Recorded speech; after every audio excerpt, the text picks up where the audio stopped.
నాలుక నాగరికతను నేర్పే గురువు అని చెప్తారు. మనకి నాగరికత మౌలికంగా నాలుక నేర్పుతుంది అంటారు.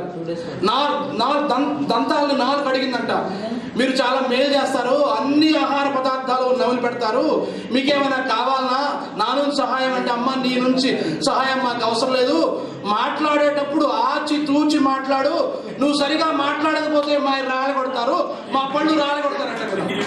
అలా అదే నాలుక నాగరికతను నేర్పే గురువు. ఈ మాట తీరు ఎలా ఉండాలి, ఎలా మాట్లాడాలి, ఎలా మాట్లాడకూడదు, ఇది బైబిల్లో ఉంది. మన సంస్కృత సాహిత్యంలో లోకోక్తుల రూపంలో చాలా అంశాలు ఉన్నాయి, వందలాది అంశాలు ఉన్నాయి.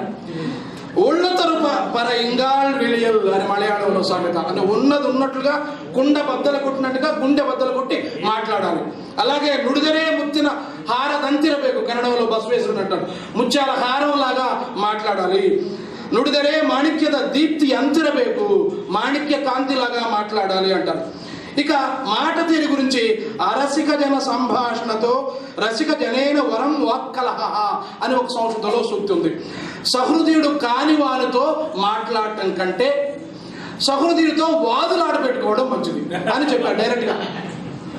బైబిల్లో మూర్ఖపు మాటలు నోటికి రానియకము సామెతలు 4:24 దగ్గరగా ఉంది.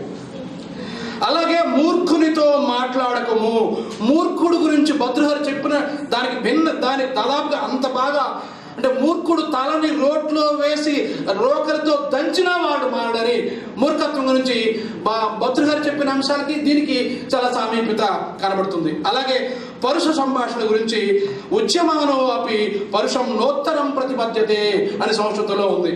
అంటే ఎవరితో అయినా కఠినంగా మాట్లాడితే మనం కఠినంగా బదులు చెప్పరాదు. రే రారా అని గురువు అంటే వస్తారా సార్ అనకూడదు.